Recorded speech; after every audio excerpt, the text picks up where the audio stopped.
Oi, gente. Nós estamos aqui no Maringá Post mais uma vez para uma boa conversa com um especialista e hoje o nosso papo é com o médico clínico geral, sanitarista, especialista em saúde pública, doutor Gilberto Martim. Doutor Gilberto, seja muito bem-vindo. Obrigado por aceitar nosso convite. Tudo bem?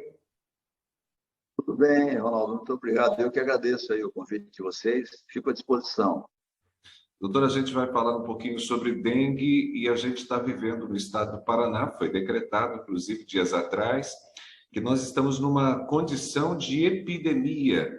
E dias atrás nós estávamos falando, na verdade, de Covid. Ainda não saímos da pandemia de Covid, mas parece que viramos a chave muito rapidamente. Mal deu tempo da gente se acostumar com a ideia de que tínhamos escapado ali de uma condição pior de Covid, já entramos em dengue. O que está acontecendo, doutor?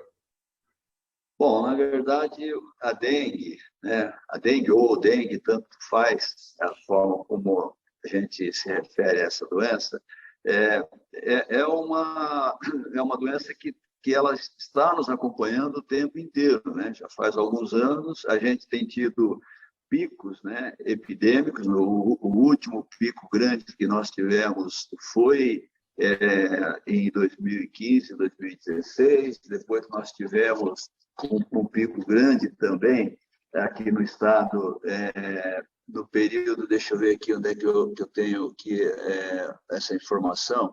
Nós tivemos 2019 e 2020, né? Você veja, 2019 e 2020 foi o pico maior que nós tivemos, porque nós chegamos a quase 230 mil casos confirmados de dengue, e chegamos a 177 óbitos. Então, isso um pouquinho antes de começar a epidemia. Por que eu estou falando isso? Porque, assim, nós temos um problema crônico em relação à dengue que se chama o mosquito Aedes aegypti, né? Esse mosquito ele tem um processo de proliferação intensa e continuada. Quando a gente tem um período em que aumenta a proliferação do mosquito, na sequência a gente tem o desenvolvimento da doença. E tem alternado, né? São 4 vírus da dengue que circulam entre nós, e tem alternado esses vírus. Agora nós estamos com a concentração, com o predomínio do DEN1 e do DEN2. 95% dos casos no Paraná são pelo tipo 1, né? E 91%, aliás, em torno de 9% são do tipo 2. Isso significa que a gente tem repetido os tipos diferentes. Uma hora é o DEN3 e o DEN4, uma hora é o DEN2 e o DEN3, eles têm se repetido e têm se mantido sob processo de circulação viral contínua, né? E o problema é que, assim, quando a gente é contaminado através do mosquito por um desses tipos, a gente fica imunizado para esse tipo, mas não fica imunizado para os outros 3.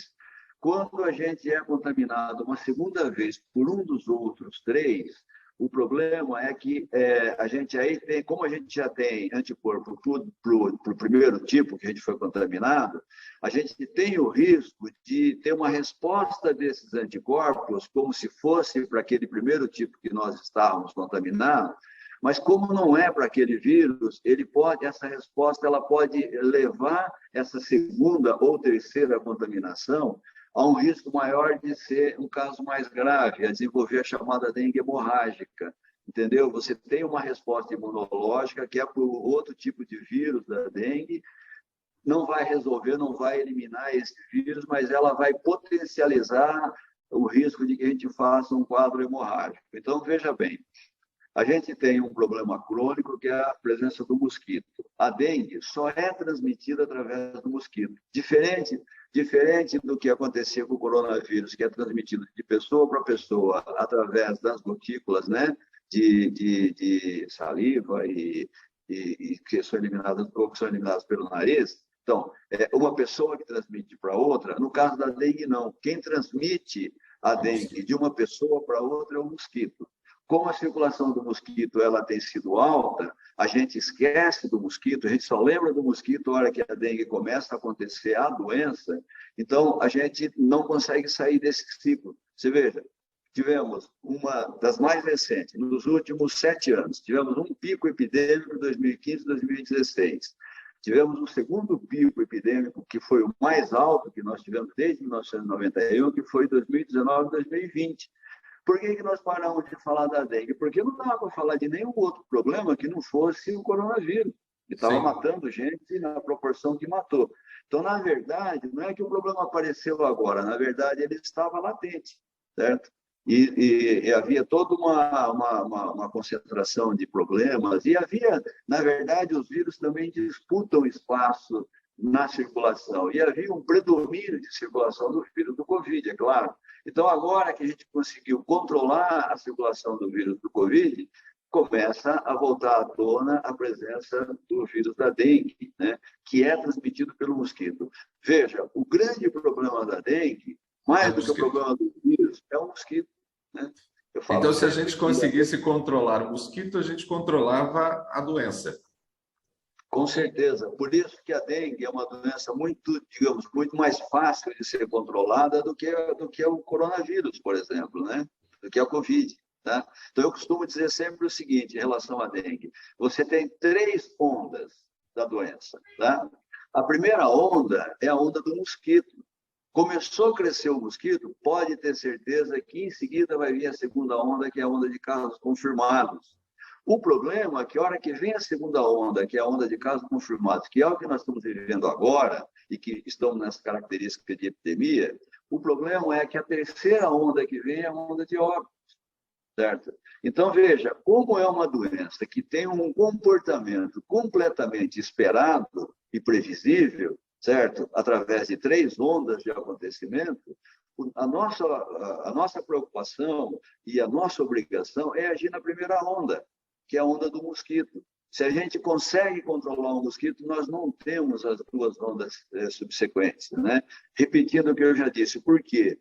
Porque essa doença só se transmite de uma pessoa para outra através do mosquito. Não tem nenhuma outra forma da dengue ser transmitida que não seja através do Aedes. Né? Doutor, sim. E por que a gente não tem conseguido dar conta de controlar o mosquito? São vários motivos, né? Assim, um motivo básico é nós vivemos num país tropical, numa região tropical, principalmente nós aqui no norte do Paraná, né? É uma região quente, certo? Que é intercalado calor e chuva, certo? E que você tem um espaço, né, de possibilidade de proliferação do mosquito muito grande. Então, esse é um problema que nós, sobre o fato de vivermos nos trópicos, nós não temos controle sobre ele, a não ser que a gente mude para um país frio, né? E resolve individualmente o problema. Então, esse é um aspecto. O outro aspecto é que a gente esquece do mosquito. Eu assim, sempre defendo que nós temos que falar do mosquito nos 12 dias do ano, né? Sabe? Desculpa, nos 12 meses do ano, certo? Nós temos que falar do mosquito. Principalmente no inverno, que é quando o mosquito fica em minoria, porque aí a natureza joga contra ele, certo? É quando a gente tem a diminuição do mosquito. Então, esse é um outro aspecto. Normalmente, a gente esquece do mosquito quando a doença desaparece do nosso meio. E a gente só vai lembrar do mosquito de novo na hora que a doença vem com intensidade. A saúde pública tenta fazer esse acompanhamento através dos LIRAs, né, que são aqueles levantamentos que fazem periodicamente, a cada 3 meses, 2 meses, 3 meses, faz o LIRA para se levantar para ver como é que está a distribuição do mosquito. Mas isso é muito esporádico, né? Nós temos que ter um processo de controle, de acompanhamento do comportamento do mosquito um pouco mais intenso, certo? E mais programado, para a gente localizar aonde que ele começa a se intensificar primeiro e ir nessas regiões da cidade e começar a combater nessas regiões. É o segundo aspecto desse. O terceiro aspecto, que eu acho que esse é o que é o mais compatível com o que nós individualmente podemos fazer, é o fato de que nós podemos esquecer o seguinte, em relação ao mosquito. Ele se prolifera e ele gosta de viver predominantemente dentro das casas. O Aedes é um mosquito intradomiciliar, mais do que extradomiciliar. Também é extradomiciliar, mas ele é muito intradomiciliar. O Aedes é um mosquito que se prolifera do portão do quintal para dentro de casa, certo? O que significa que a ação individual pode ser importante, pode ser eficaz no combate desse mosquito, tá? Você sabe, é assim, a gente está falando aqui do Aedes, está falando do mosquito, mas tanto eu como você, como quem está nos ouvindo, está imaginando isso como um problema da outra casa, certo? Do vizinho. Se a gente mora num bairro mais nobre da cidade, a gente acha que são problemas dos bairros periféricos, certo? Da cidade. E não, ele é um problema que ele acontece em todas as casas. Eu já fui secretário de saúde do estado, já fui secretário municipal de saúde aqui em Londrina. Nós achamos a Aedes, na época, na casa do prefeito. O prefeito era Alexandre Kiref, tinha Aedes. E ele teve um comportamento muito legal, muito positivo. O que ele fez? Ele chamou a imprensa e mostrou. Falou, olha aqui, ó, acharam um mosquito na minha casa. Tá? Se tem na minha casa, tem na casa de todo mundo. E não é porque eu moro nessa região que só vai ter na outra região. Então, o que a gente tem que pensar em relação ao Aedes? Tem que pensar que ele é um problema que está convivendo conosco. Sabe qual a tarefa que eu tenho que fazer numa época como essa, em que o mosquito se prolifera e que nós estamos numa epidemia? Eu tenho que chegar em casa pelo menos uma vez por semana e revisar todo o meu espaço domiciliar. Se eu moro numa casa, eu tenho que revisar todo o meu quintal, porque ele vai crescer nos ralos lá de água onde a gente lava o quintal e a água cai, ele vai crescer às vezes naquela tina de água do cachorrinho que a gente esqueceu num canto lá, que ficou lá parado e que foi o suficiente para o mosquito depor os seus ovos. Se ficar mais do que 5 dias esse ovo proliferando lá dentro e ninguém lavar aquela tina de água, vai nascer mosquito dali, certo? Então assim, o primeiro pensamento que nós temos que ter com a Aedes é que ele é um problema nosso, certo? Eu tenho que fazer isso. Eu tenho que ir na minha casa.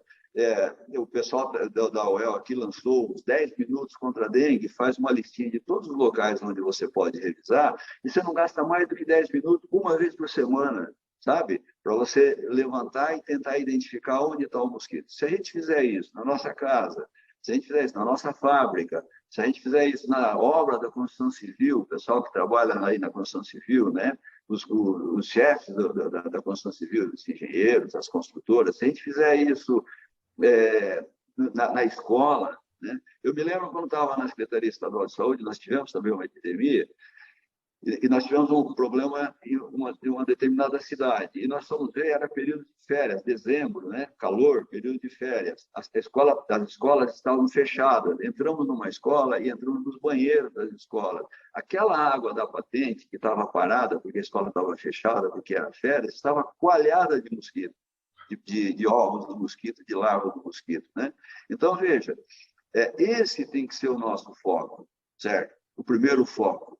É claro que depois que se instala a doença, e quando a gente está no processo de epidemia, o segundo foco é o cuidado do paciente, porque a dengue, ela é, ao mesmo tempo, uma doença que não é tão complicada assim para ser enfrentada e para ser tratada, de um lado, mas de outro lado ela é muito complicada, porque ela é muito grave, porque ela é muito rápida. Às vezes, em menos de 24 horas, se a pessoa faz a forma grave ou a forma de alerta, de estado de alerta, que começa a sangrar, ela pode, em menos de 24 horas, a pessoa pode ir a óbito, do início do sintoma ao óbito, por conta de que ela é muito grave. Assim, ela é muito aguda, vamos dizer assim, certo? Ao passo que se você pega essa doença no começo e segue o protocolo certinho, que é estabelecido pela saúde pública, pelo Ministério da Saúde, pela Secretaria Estadual e Municipal, você pega ela no começo e segue o protocolo em relação a você fazer a hidratação correta do paciente, ele não tem nenhum risco de ir a óbito. Entendeu? Então, assim, essa é a segunda fase, essa é a segunda onda. Nós temos que estar na segunda onda, nós temos que estar preparado aí, o sistema de saúde tem que estar preparado para fazer o atendimento, para evitar a terceira fase, a terceira onda, que é a onda dos óbitos, né? Então, esse é o manejo, né, que a gente tem que fazer em relação à dengue, certo? Mosquito, casos e óbitos. Tudo bem, esse controle doméstico, de fato, ele é fundamental, né? E a gente precisa aprender a lidar com isso. Mas aí o senhor citou, né, que numa situação como essa, que a gente já está de epidemia, a gente deve continuar cuidando dos nossos espaços, mas a gente também precisa, então, ter essa atenção para um tratamento muito rápido, uma intervenção médica muito rápida. Então, para quem está assistindo a gente, para quem está acompanhando também a nossa conversa, o que a gente pode dar de orientação em termos de atenção a sintomas? Porque me parece que a dengue muitas vezes se confunde com outros tipos de mal-estar que são causados, às vezes até por uma intoxicação alimentar, ou quem sabe alguém no início de um resfriado, não é verdade? Sim, então, a dengue é uma virose, certo? Então, e virose é a coisa, primeiro, é a coisa mais comum que tem. Segundo, a sintomatologia é muito semelhante, tá? Então, às vezes é muito difícil, e você veja, e além de tudo, nós ainda estamos saindo da Covid, nós ainda temos o coronavírus circulando por aí, certo? Que também tem uma sintomatologia parecida. Então, veja, então, a dengue é uma virose. Os sintomas que ela vai dar em fase inicial são sintomas comuns de uma virose, né? Que vai ter depois, na evolução, alguma diferenciação. Mas, assim, o que a pessoa vai sentir? Vai ter febre, certo? Vai ter dor no corpo, muita dor no corpo, essa é uma característica da dengue. Depois eu falo rapidamente sobre chikungunya e zika, mas na chikungunya também, vai ter muita dor no corpo, vai ter a chamada dor retroorbicular, né, que é dor atrás do olho, o olho fica meio dolorido, ela tem essa característica, né, desse tipo de dor, né? No exame, né, no atendimento, às vezes o pessoal faz aquele teste em que, com o aparelho de pressão, ele faz a compressão para ver se aparece petecas, porque a dengue provoca sangramento, né? Então, ela pode provocar microsangramento, sangramento de pequena quantidade, ou ela pode provocar quadros hemorrágicos, né? Então, assim, ela começa com uma virose comum, com febre, dor de cabeça, dor no corpo, aí começa a ter dor retroorbicular, a dor no corpo começa a ser muito intensa, dá uma indisposição muito grande, às vezes a pessoa não tem força para ficar em pé ou se sente indisposto para ficar em pé, né? E aí ela pode evoluir para os sinais de alerta. Então, começar a aparecer sinais de hemorragia, ou hemorragia gengival, às vezes começa a sangrar a gengiva, certo? Às vezes o olho começa a ficar vermelho, começa a fazer sangramento na esclera do olho, certo? Às vezes ele começa a aparecer, assim, petecas, que a gente chama, que são pontinhos, né, de sangramento na pele. Então, essas são as características da dengue. O que a gente recomenda? Ora, num quadro como esse, em que nós temos uma epidemia de coronavírus terminando, uma epidemia de dengue em curso, essa sintomatologia da virose, a febre, a dor de cabeça, a dor no corpo e tal, é um sinal de alerta para você procurar um atendimento, certo? E os serviços de atendimento, os postos de saúde, as UPAs, eles estarão voltados para tem que estar voltado para essa preocupação, estão voltados para essa preocupação, no sentido de fazer o atendimento, né, fazer os procedimentos necessários para tentar fazer o diagnóstico de que efetivamente é só uma virose comum, uma gripe comum, ou não é o coronavírus ainda, ou não é a dengue, né? O que também, para o serviço de saúde, é uma complicação. Essa é a época que nós começamos a ter, de novo, sobrecarga, né, de demanda de atendimento. Mas apareceu esses sintomas que nós estamos falando, a recomendação é procura o posto de saúde, ou procura a UPA, ou procura o atendimento, né? Mais rápido possível, né, doutor? Doutor?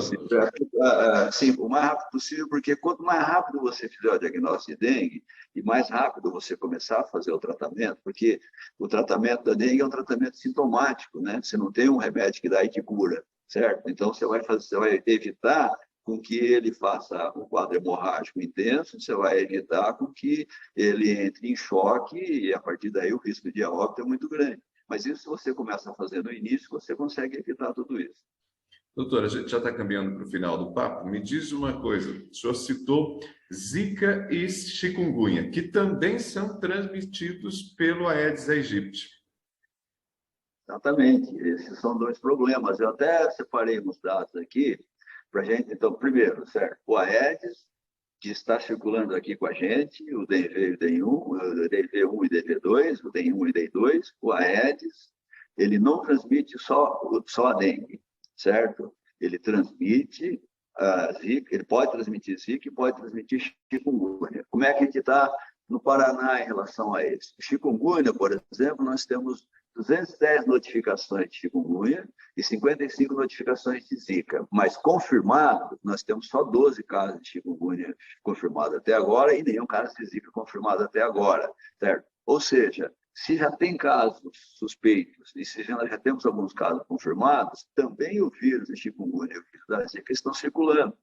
Qual é o problema? O problema é que a chikungunya é uma doença que ela vai provocar uma dor intensa, ela tem todo esse quadro que eu falei, menos a hemorragia, e ela vai provocar uma dor intensa nas articulações. E, assim, intensa, intensa. A pessoa não consegue andar, a pessoa grita de dor, tão forte que são as dores que ela provoca. E o problema é que ela não se resolve. A dengue, depois que passa o período de 7 dias, ela acabou, certo? A chikungunya, ela vai permanecer, a pessoa vai ter, para o resto da vida, dores articulares muito importantes e limitação de movimento por conta disso. Então, ela é uma doença que ela pode ser incapacitante do ponto de vista funcional, né? E a Zika, o grande problema da Zika são as gestantes, né, gente?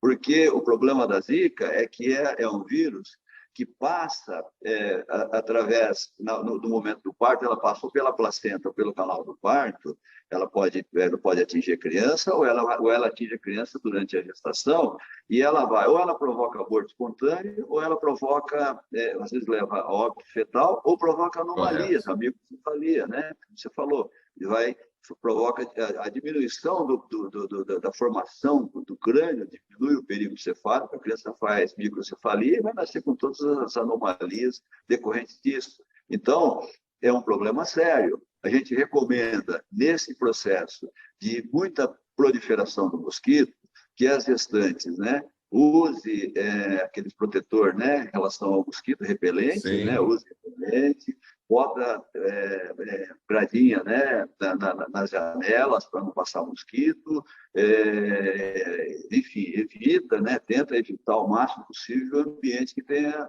presença do mosquito, porque você nunca sabe se vai ser picado por ele, se ele vai estar ou não contaminado pelo vírus da Zika. Sim, é importante a gestante, nesse período, fazer o seu pré-natal direitinho, porque se eventualmente, Deus me livre, acontecer de ter a contaminação, durante o pré-natal é possível de ser detectado isso através dos exames, principalmente através de ultrassonografia e exames de imagem.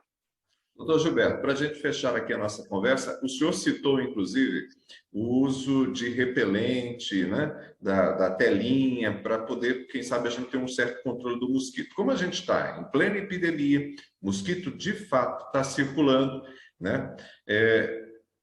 Às vezes o próprio controle ambiental já não é suficiente para evitar a circulação do Aedes aegypti na casa da gente.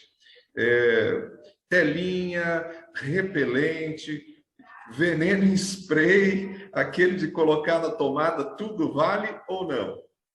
Não, tudo vale. A única coisa que a gente não pode, que a gente tem, sempre quando fala dessas coisas, a gente fica preocupação e a gente repete essa preocupação, é que isso não substitui o cuidado para a gente tentar eliminar as larvas e os ovos do mosquito, que é o que é mais eficiente em relação ao enfrentamento do mosquito.